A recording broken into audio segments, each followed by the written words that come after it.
We'll continue on. Now, it's your opportunity to ask the questions. Have we got any questions from WeChat? Sally? Okay. Now, I think our volunteers have the microphone. If you want to ask questions to these three gentlemen on the stage, please raise your hand. There's one down the front here. There, that lady there.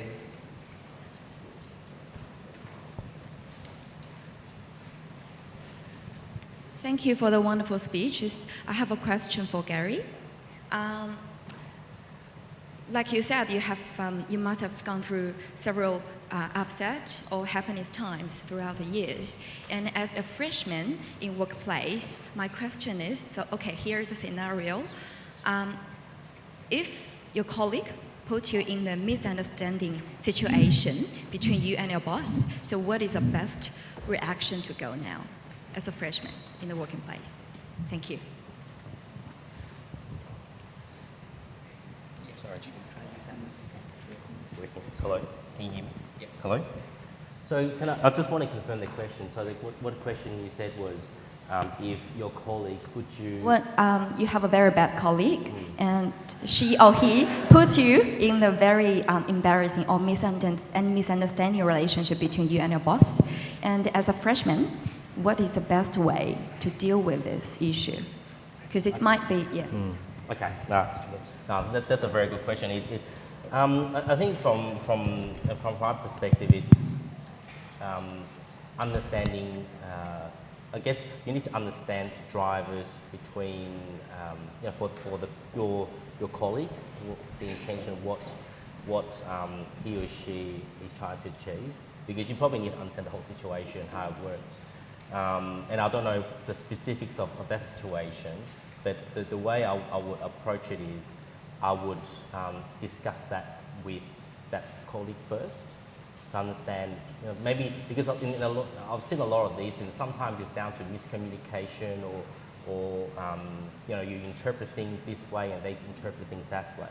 And there's a lot of miscommunication sometimes that happens, and that causes confusion and causes embarrassment. That would be my first approach. And depending what the outcome is, and there's other avenues that you can explore to take that further, depending what the situation is.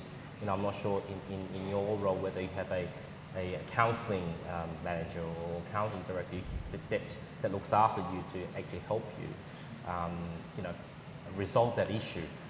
There's also other ways, whether it's through HR or other departments because I don't know what your company does, but maybe there's an HR department that can help you, give you advice how to manage that situation as well.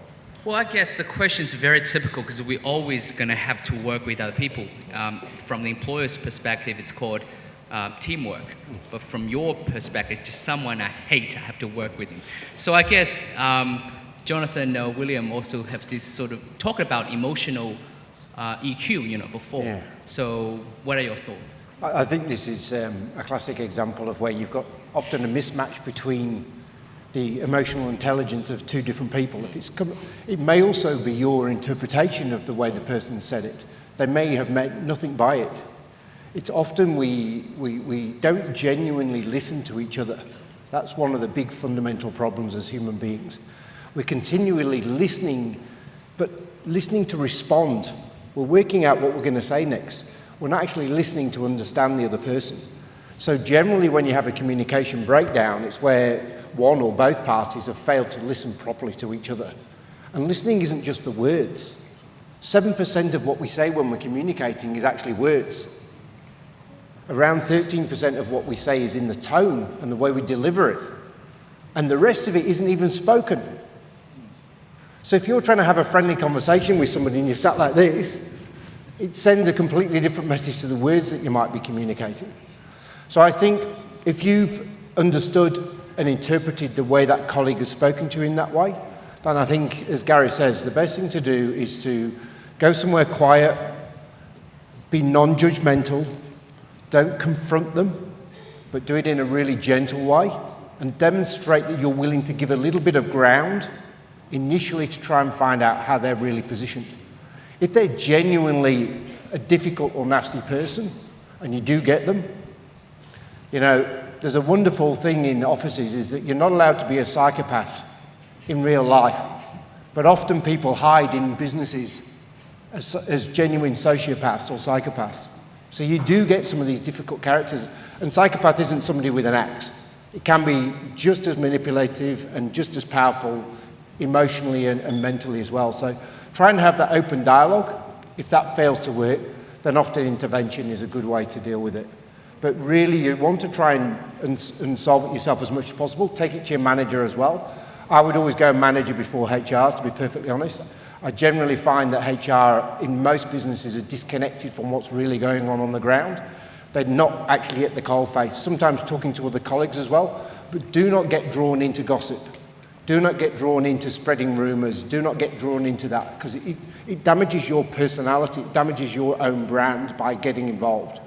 So always be mindful of what this means to you. Always be mindful of protecting your own reputation, because we're nothing without our reputation. So we don't really learn how to deal with people in university. It's not a class. There's no subject about it, not really. I guess it's something we have to learn through life. I guess that's one of the most important things besides from a person and an elite. We have to learn to control the temper, control your emotion using your sense instead of the other way around. So William, do you have anything to say about that as well? You have had any, when you are not happy about something and it's very hard to control your temper, what would you do?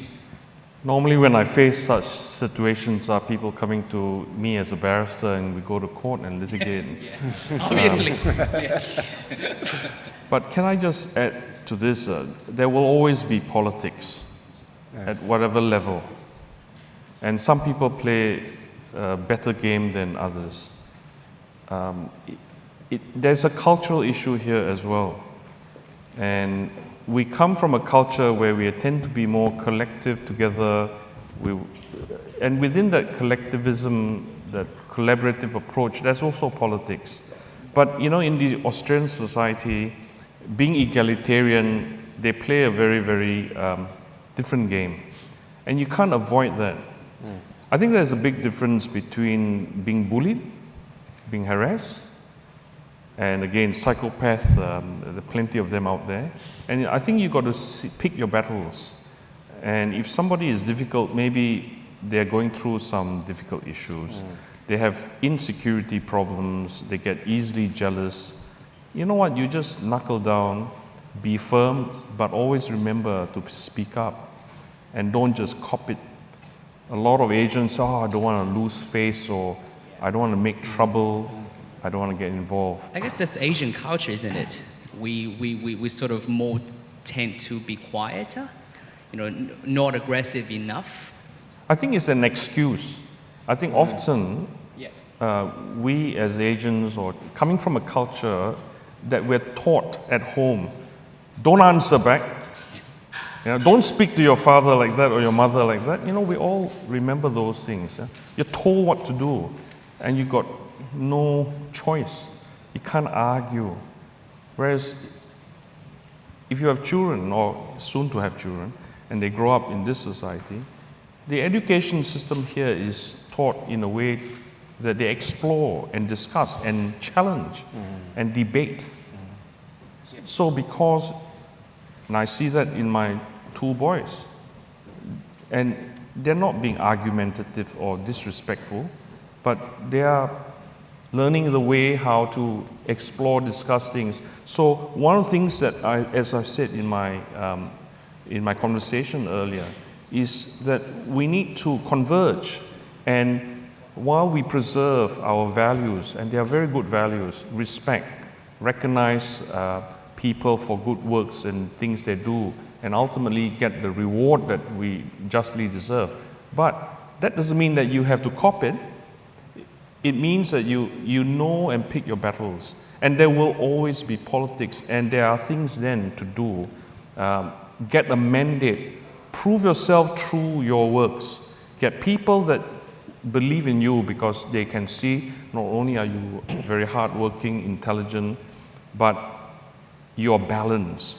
You don't have one extreme where you keep quiet, do nothing, say nothing, cop it sweet, or the other extreme, you're a troublemaker. You're constantly being a troublemaker. So fight your battles when you can win.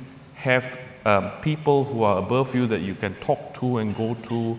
And I agree with Jonathan. Don't be a conduit for gossip and have a reputation where you spread gossip. There will always be people like that, but you know what? You are better than that. And you will get further than those people. They will always remain down there when you then have bypassed them. So that's just and my... Just a point to add to William's point as well. I'll talk about the roles of mentors and coach. Bounce those ideas with your mentors, because they'll be able to give you some advice as to how to manage that situation. I've actually went through that myself.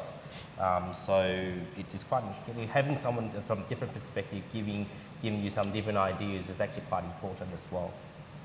Yeah, well, from my experience, I'm a little bit younger than all of the three gentlemen there, but I've been running a company for a few years, dealing with a lot of conflicts like that. I guess one piece of advice from me is always remember, business is business. So it's just business, nothing else. It's not your wife, it's just not your husband, it's not your mother.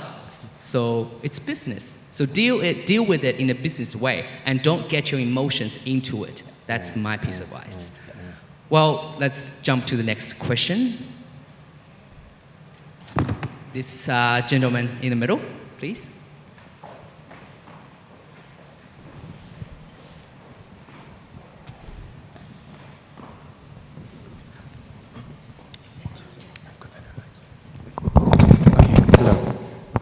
Okay. Just like Mr. Williams said about, it's not about what you know, it's not about who you know, it's about to know who.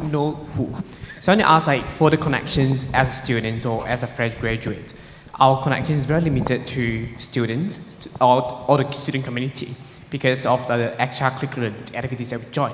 So I want to ask, from two of your perspective, how do we actually convert the connection that we got back in uni life into the professional context? And then my next question is that when we are back in Malaysia or in China or Hong Kong, we are very used to connections. You can ask our parents to join some connection and do something for us. But in Australian society, how do you think that connection work? Or do you think that we actually can bypass any kind of connections and use it as a benefit for us? So that's two questions from me. Thank you. May I ask, what course do you study? I'm doing law, so I just graduated from Monash. So Law student. A law student, yes. Thank you. Well, you know connections, I guess. Thank you very much for that question. Back in 2012, the World Chinese Economic Forum, as it was then known, held its fourth forum in Melbourne.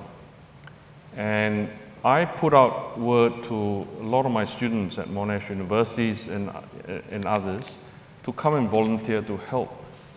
And who are the people who are attending the conference? We had the Premier of the state then, Premier Baillieu. We had key leaders from the region. We had the Deputy Prime Minister of Malaysia attending the conference. We had some very senior leaders in China. And we had a group of US billionaire tycoons from Southeast Asia. Now, those people who volunteered and who was willing to give their time were not, they know me and I know these people. So it's not just what you know as very smart students or who you know, i.e. me, but who knows who. And through that kind of connection, one of the great byproducts is that you get introduced. Yeah. So what I meant was you show up. When I said one of the things that you ought to do in converging East and West is to show up, is to go and participate in conversations like this, to be able to then connect. Relationship capital is very important. Yes. We understand that well, but you've got to do it smart. So even at the conference here, when we were just having conversations with quite a number of you, you have to be prepared.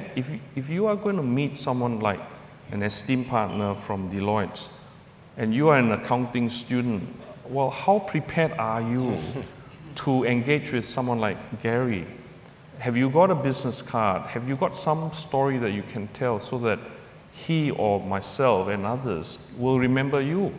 If you came just to collect a business card from someone who is a speaker, it means really very little because you haven't made an impression.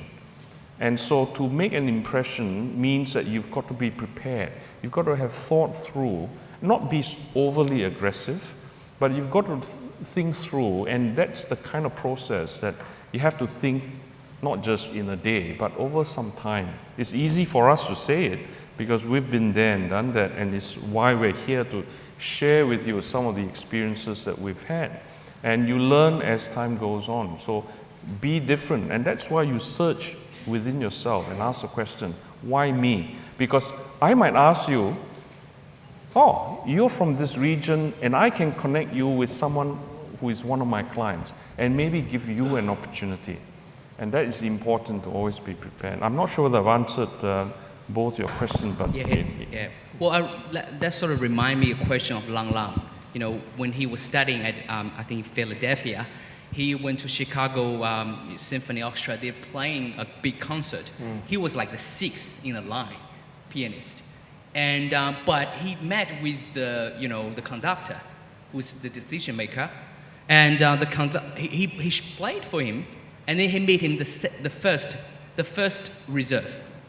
But on the day it happened that person who's supposed to play is sick, and he played, and it surprised everybody. Well, I guess it's not about the opportunity. The key is whether you're ready, because Lang Lang's mentor said, Gary Graffman, who's also one of the greatest pianists in the world, said, if he didn't get that chance, he'll still get a chance next year. He's always going to get a chance. So don't ever blame the chances, but ask yourself whether you're ready. But I think Kevin's question, he asked another question about a relationship in Hong Kong or China.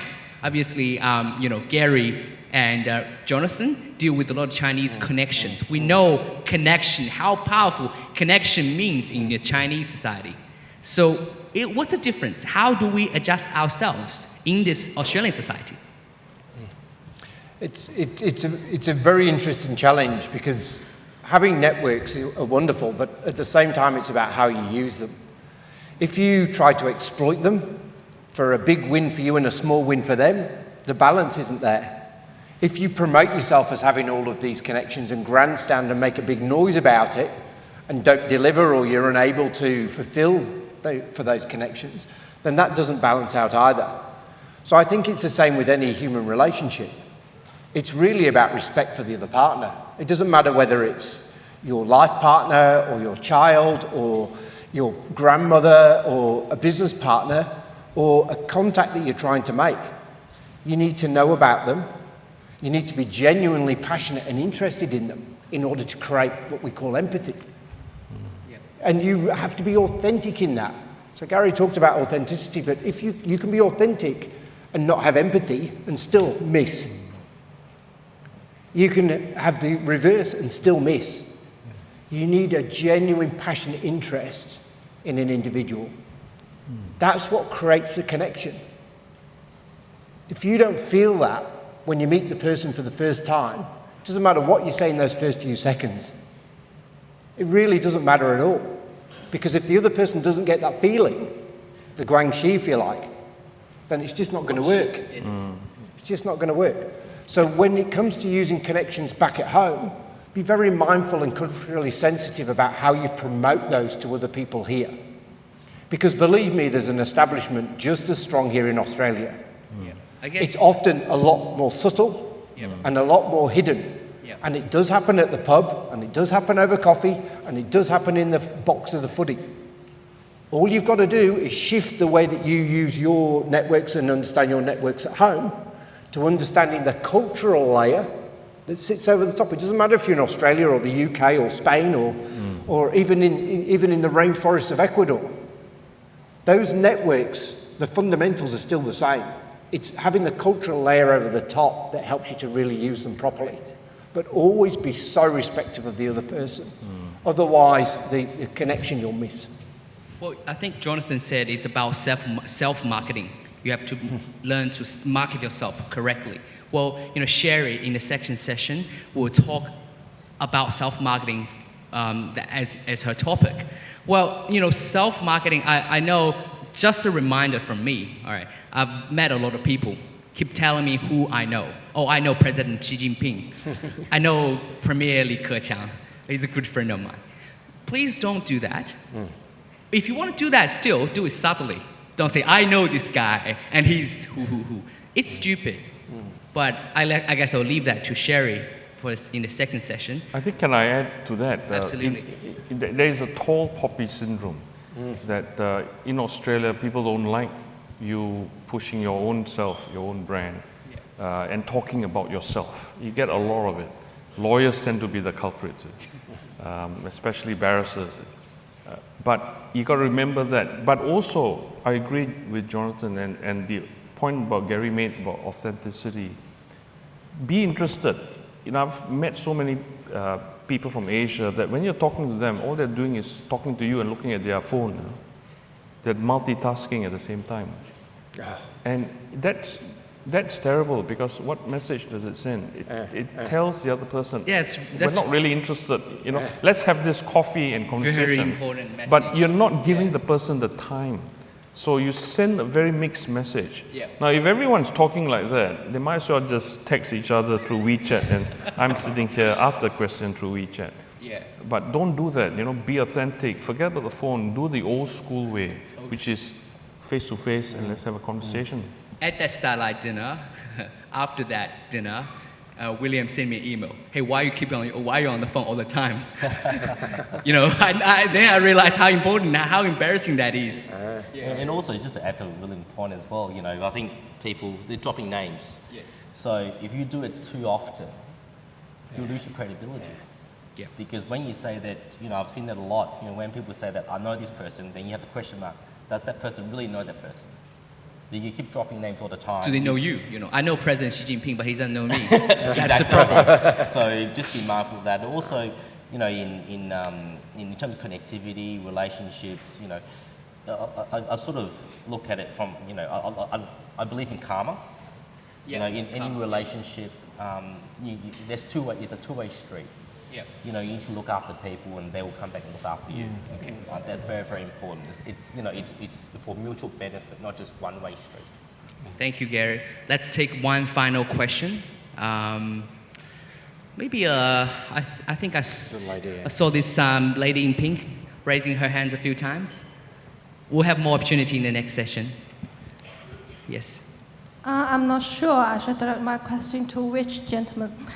My question is it too late to restart your career in middle age? Looking around in the hall, I feel very sad because I'm not that young. I'm an immigrant. I moved from China to Australia. I got all my academic qualification and work experience in China, but here I'm nothing. So my question is it too late to restart career? Can I just say, in the second session, Jonathan's going to talk about changing your career. I think let's leave this question to the first question of the panel discussion of next session. Shall we do that? We'll just jump to next session, and we get another opportunity for another question. Sure. Thank you for understanding. The lady in the middle there. Can't see what dress you're wearing. Thank you very much. So first of all, I would like to say thank you to all the panelists. You've delivered wonderful speeches over there. And so actually, I would like to make a little comment on what you just said about networking. So we are all talking about how many people you know out there in your profession or in your university, but it's all about the quality of networking as well. So you do not just say hi and how are you, and then you go. No, do not do that. It actually doesn't make sense to the other person. They may know you, but they just know you by name, and that's just about it. So what I would like to recommend the students here is do a genuine talk with them. Talk about the life, talk about the weather, talk about how you feel, talk about the weekends. To be honest, Australian people, they are very friendly, and they actually would like to talk about the real things, not just, hey, how are you? And like such chit chat. So, and I do have 3 questions. I hope it doesn't take a lot of time. So the first one is, I heard a lot of talks about the mental coach and sponsor. What are the differences between the 3 terms? And also, I have been put in a difficult scenario by my manager the other day when he gave me something that I wasn't able to do. And the thing is, I feel embarrassed if just tell him straight, sorry, I don't have the skill set. That make myself look stupid. So how do you recommend me to deal with such situation? And also, I would like to ask my third question on behalf of everyone here. Cheung, you mentioned we can post our questions via WeChat, but we don't know how. Okay. Thank you very much. That's my question. Thank you. Sure. On WeChat, you just scan the S&W. On in the brochure, there's a QR code. Scan that QR code. You'll find the 公众平台 of S&W and Seed. I don't know what 公众平台. So just tap your question there, and our secretary here will see all the questions and will filter it and give it to me, and I'll decide which one to ask. But your question, yes, I think she asked 3 very meaningful questions. I'll leave it to you guys. Can I answer your question with one simple sentence? That it's never too late to start. Here. And your destiny is how you see it. The future is what you see it to be. Okay, so don't think that it is too late to start. When I studied law at 19 years old, one of my fellow students, she was 48 years old.